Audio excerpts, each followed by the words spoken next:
15ാം കേരള നിയമസഭയുടെ 13ാം സമ്മേളനത്തിൽ രണ്ടാം പിണറായി സർക്കാരിന്റെ നയം വ്യക്തമാക്കിക്കൊണ്ട് ബഹുമാന്യനായ കേരള ഗവർണർ ചെയ്ത പ്രസംഗത്തിന് നന്ദി രേഖപ്പെടുത്തിക്കൊണ്ട് ആദരണീയനായ അംഗം ശ്രീ ടി.പി. രാമകൃഷ്ണൻ അവതരിപ്പിച്ച പ്രമേയത്തെ ഞാൻ പിന്തുണക്കുകയാണ്. സാർ, എനിക്ക് തൊട്ടു മുമ്പ് പ്രസംഗിച്ച ശ്രീ ടി സിദ്ദീഖ്, എന്റെ ബഹുമാനപ്പെട്ട സുഹൃത്തും സഭയിലെ അംഗവും വയനാട് ജില്ലയിൽ നിന്നുള്ള അംഗമാണ്. അദ്ദേഹം പ്രസംഗിച്ചുകൊണ്ടിരുന്നപ്പോൾ എന്റെ മനസ്സിൽ നിറഞ്ഞു നിന്നത് തനിയാവർത്തനം എന്ന് പറയുന്ന സിനിമയിലെ അവസാനത്തെ രംഗമാണ്. തനിയാവർത്തനം സിനിമ സിദ്ദീഖ് കണ്ടിട്ടുണ്ടാകും, പ്രതിപക്ഷാംഗങ്ങളും കണ്ടിട്ടുണ്ടാകും എന്നാണ് ഞാൻ മനസ്സിലാക്കുന്നത്. ആ സിനിമയിൽ മമ്മൂട്ടി എന്ന കഥാപാത്രം ഭ്രാന്തനാക്കപ്പെടുന്നുണ്ട്. ഭ്രാന്തനാക്കപ്പെട്ട മമ്മൂട്ടിക്ക് ചോറിൽ വിഷം കലർത്തി അമ്മ നൽകി. അമ്മയും ആ വിഷച്ചോറുണ്ട് മരിക്കുന്ന ഒരു രംഗമുണ്ട്. വളരെ ഹൃദയസ്പർക്കായിട്ടുള്ള രംഗം. സത്യത്തിൽ സമാനമായ രംഗമാണ് വയനാട്ടിലെ DCC ട്രഷറർ വിജയന്റെ കാര്യത്തിലും സംഭവിച്ചത്. സാർ, വിജയൻ കോൺഗ്രസിനെ സ്നേഹിച്ചു എന്ന തെറ്റേ ചെയ്തിട്ടുള്ളൂ. കോൺഗ്രസിനുകാരനായി ജീവിക്കണമെന്ന് അദ്ദേഹം ആത്മാർത്ഥമായി ആഗ്രഹിച്ചു. SI പോസ്റ്റിലേക്ക് സെലക്ഷൻ കിട്ടിയിട്ട് അത് അദ്ദേഹത്തെ അറിയിക്കാതെ വിജയനെ പോലെ ഒരാൾ വയനാട് ജില്ലയിൽ കോൺഗ്രസിന്റെ കേഡറായിട്ട് ഉണ്ടാകണം എന്ന് കോൺഗ്രസിന്റെ സമുന്നത നേതാക്കന്മാര് പോലും താല്പര്യപ്പെട്ടു. അങ്ങനെയാണ് SI ആയി CI ആയി എവിടെയോ എത്തേണ്ടിയിരുന്ന വിജയൻ അവസാനം കോൺഗ്രസുകാരനായിട്ട് തന്നെ നിൽക്കുകയും കോൺഗ്രസിന്റെ DCCയുടെ ട്രഷറർ ആവുകയും ചെയ്തത്. ആ വിജയനെയാണ് സഹപ്രവർത്തകർ ചേർന്ന് വഞ്ചിച്ചത്. വഞ്ചന അതിരുവിട്ടപ്പോ, എല്ലാ അതിർവരമ്പുകളും അത് ഭേദിച്ചപ്പോ വിജയന് തന്റെ ഭിന്നശേഷിക്കാരനായ മകന് വിഷം നൽകി സ്വയം വിഷം കഴിച്ച് മരിക്കേണ്ട ദുര്യോഗമുണ്ടായി. സാർ, കേരളത്തിന്റെ രാഷ്ട്രീയ ചരിത്രത്തിൽ ഇങ്ങനെ ഒരു സംഭവം ഇതിനു മുൻപ് നടന്നിട്ടുണ്ടോ ഇല്ലയോ? ഏതെങ്കിലും ഒരു രാഷ്ട്രീയ നേതാവിൽ എങ്ങനെയാണ് കോൺഗ്രസ് പാർട്ടിയിൽ വിശ്വസിച്ച് ആളുകൾ നിൽക്കുക? സ്വന്തം സഹപ്രവർത്തകരാൽ അതിഹീനമായി വഞ്ചിക്കപ്പെട്ടതിന് ശേഷം അത് സഹിക്കവയ്യാതെ സ്വന്തം ഭിന്നശേഷിക്കാരനായ മകന് വിഷം കൊടുത്ത് മരിക്കുന്ന ഒരു രക്ഷിതാവിന്റെ മുഖം ആ ഭാഗത്ത് ഇപ്പോഴും കാണാൻ സാധിക്കുന്നു. സാർ, എന്തേ സിദ്ദീഖ് സംസാരിച്ചപ്പോൾ അതേക്കുറിച്ച് ഒന്നും പറയാതിരുന്നത്? അദ്ദേഹത്തിന് ഒന്നും പറയാൻ കഴിയില്ല സാർ. അതിൽ യാതൊരു തരത്തിലുള്ള ന്യായവും ന്യായീകരണവും ഇല്ല. സാർ, ഇത്ര ക്രൂരമായിട്ടുള്ള ഒരു സംഭവം നടന്നിട്ട് ആ സംഭവത്തോട് കോൺഗ്രസ് പാർട്ടി എടുത്ത സമീപനം എന്താണ്? വഴിയിലൂടെ പോകുന്നവരെ മുഴുവൻ ജയിലിൽ പിടിച്ചാക്കുന്ന കോട്ടിട്ട ഏമാന്മാരില്ലേ നമ്മളുടെ നാട്ടിൽ? ആ ഏമാന്മാർക്ക് എന്തേ ഒരാത്മഹത്യാ കുറിപ്പ് അടിസ്ഥാന കാരണമായിട്ട് കാണാൻ കഴിയാതെ പോയത്? സാർ, ഇപ്പോ നമ്മളുടെ നാട്ടിൽ കേൾക്കുന്ന ഒരു പൊതുവികാരം എന്ന് പറയുന്നത്, നിങ്ങൾക്ക് എന്തും ചെയ്യണമെന്നുണ്ടോ? നിങ്ങൾക്ക് ആളുകളെ കൊല്ലണമെന്നുണ്ടോ? നിങ്ങൾക്ക് സാമ്പത്തികമായ തട്ടിപ്പ് നടത്തണമെന്നുണ്ടോ? നിങ്ങൾക്ക് വഞ്ചിക്കണമെന്നുണ്ടോ? ചതിക്കണമെന്നുണ്ടോ? Be a Congress man, be a UDF person, be a League man. എങ്കിൽ ഇവിടുത്തെ പത്രമാധ്യമങ്ങളുടെ പരിലാളന നിങ്ങൾക്ക് കിട്ടും. ഇവിടുത്തെ ഏമാന്മാരായിട്ടുള്ള കോട്ടിട്ടവരുടെ പരിലാളന നിങ്ങൾക്ക് കിട്ടും. നിങ്ങൾക്ക് ജാമ്യം നിഷേധിക്കില്ല, മുൻകൂർ ജാമ്യം കിട്ടും. നിങ്ങളെ ചോദ്യം ചെയ്യാൻ അനുവദിക്കില്ല. കാരണം നിങ്ങൾ കോൺഗ്രസോ ലീഗോ UDF ആയിക്കോളൂ. നിങ്ങൾ കമ്മ്യൂണിസ്റ്റ് പാർട്ടിയുടെ ഇടതുപക്ഷത്തിന്റെ ഭാഗത്താണ് നിൽക്കുന്നതെങ്കിൽ നിങ്ങൾക്കൊരു പരിഗണനയും കിട്ടില്ല. You will be jailed. അത് ഒരു തെളിവില്ലെങ്കിലും നിങ്ങൾ ജയിലിൽ അടക്കപ്പെടും എന്ന സന്ദേശമാണ് കുറച്ചു കാലമായി നമ്മളുടെ സംസ്ഥാനത്ത് പലരും നൽകിക്കൊണ്ടിരിക്കുന്നത്. പലരും. സാർ, എത്രമാത്രം ക്രൂരമായ സംഭവമാണ് വയനാട്ടിൽ നടന്നത്? അതേക്കുറിച്ച് വ്യക്തമായിട്ടുള്ള ഒരു മറുപടി പറയാൻ ബഹുമാനപ്പെട്ട കോൺഗ്രസിന്റെ നേതാക്കന്മാർക്ക് എന്താണ് സാധിക്കാത്തത്?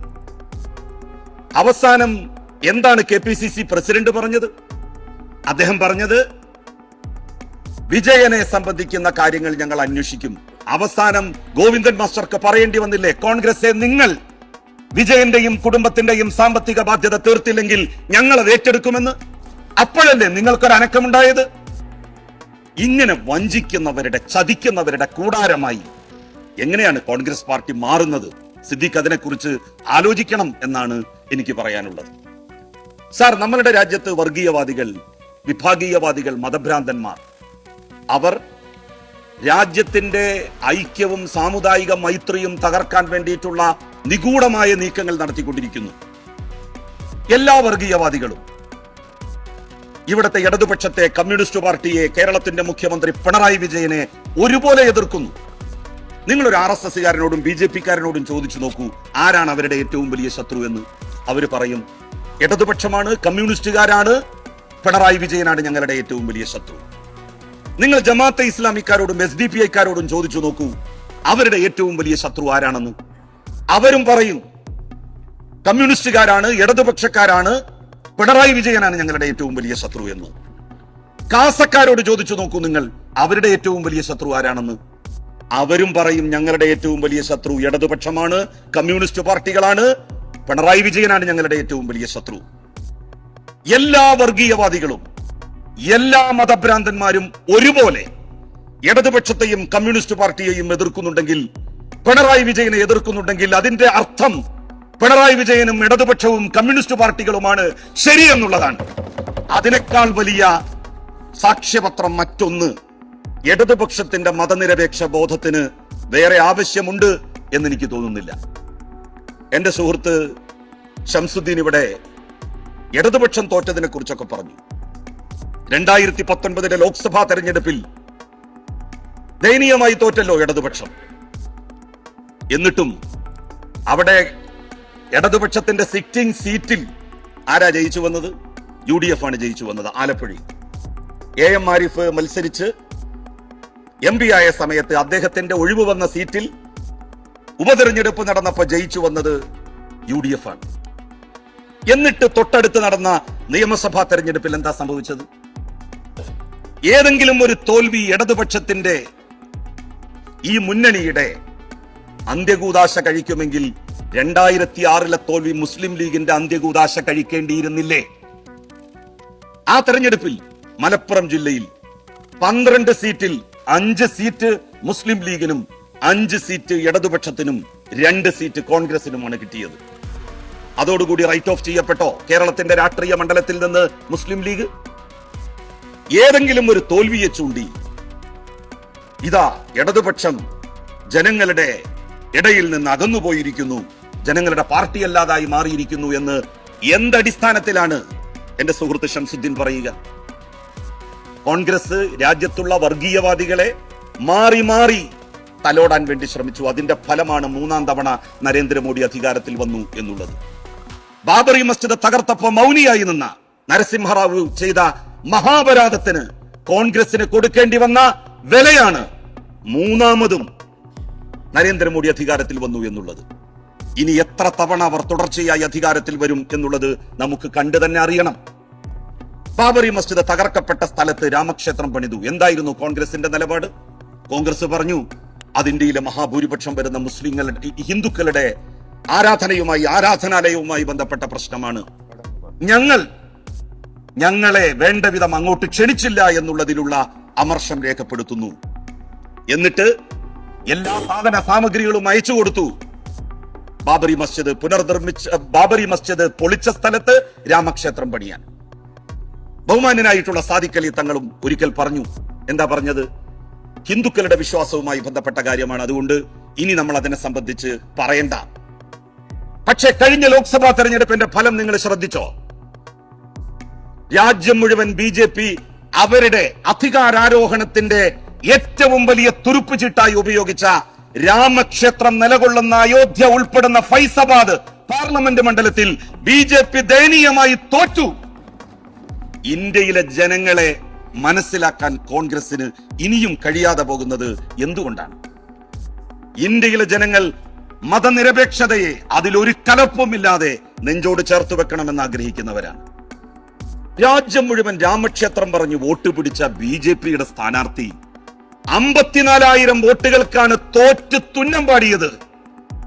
രാമക്ഷേത്രം പണിത മണ്ണിൽ, അയോധ്യ ഉൾപ്പെടുന്ന ഫൈസാബാദിൽ.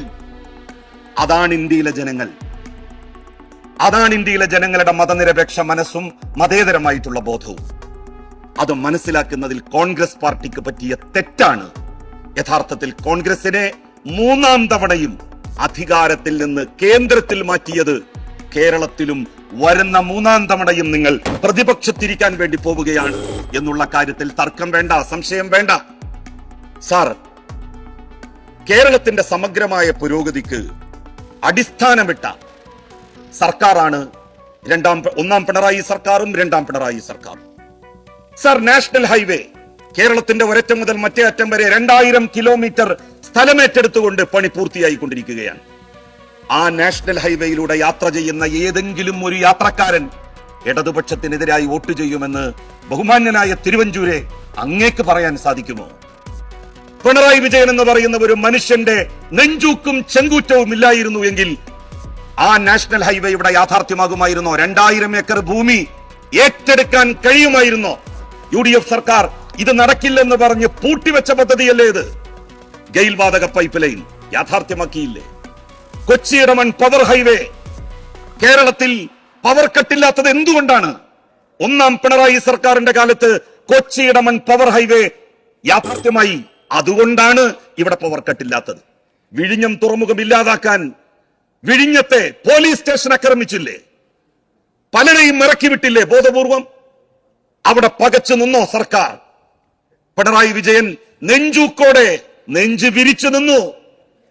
ആ ചെങ്കൂറ്റത്തിന്റെ പിൻബലത്തിലാണ് കേരളത്തിന്റെ വികസനത്തിന്റെ 4 പില്ലറുകൾ ഉയർത്തപ്പെട്ടിരിക്കുന്നത് എന്നുള്ള ഓർമ്മ നിങ്ങൾക്ക് വേണം എന്ന് അഭ്യർത്ഥിച്ചുകൊണ്ട് ഈ നയ പ്രഖ്യാപനത്തിനുള്ള നന്ദി പ്രമേയത്തെ ഞാൻ അനുകൂലിക്കുന്നു സർ.